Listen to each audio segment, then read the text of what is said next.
Hello everyone, I'm Toby Headdon, Senior Associate in Bristows Brands, Designs and Copyright Group, and I'm joined here by my team colleagues Stephanie Taylor and Abbie Wise, who are also Senior Associates. Each year, Bristows publishes its Trademarks Review of the Year and its Designs and Copyright Review of the Year. And these are publications in which we typically summarise legal developments which have occurred in these areas over the course of the last year. Now, normally, we host a seminar at our offices to accompany the launch of these publications.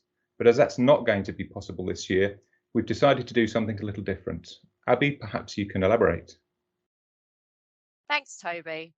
This year, in place of our usual seminar, we've decided to create a series of short podcasts covering a selection of case law and developments included in our publications. Here is a very brief outline about what those podcasts will cover.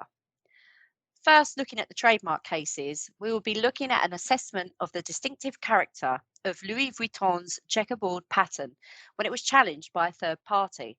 The General Court's analysis is a useful reminder of the criteria used to assess distinctive character in trademarks and the burden of proof on third parties who wish to challenge this finding.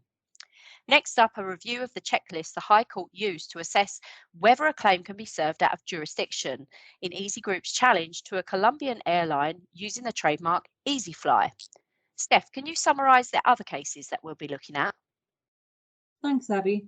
We will also be looking at Monster Energy's opposition to Robot Energy's application for hybrid and the analysis of bad faith conducted by the UK Trademark Registry. This case is a useful reminder of best practice when bringing and defending claims on the basis of bad faith. Next up, a consideration of trademark infringement when applied to marks with weak distinctive character in Planet Art's challenge to Photobox Limited's use of the trademark Freeprints. We'll also be examining the position in terms of platform liability and parallel imports in a recent decision from the CJEU regarding the Amazon Marketplace, which was brought by Coty. Finally, we'll be summarising the trademark position following the end of the Brexit transition period and what brand owners should be considering now that the UK has left the European Union trademark system. Thanks, Steph. Toby, what do you have planned for the Design and Copyright podcast series?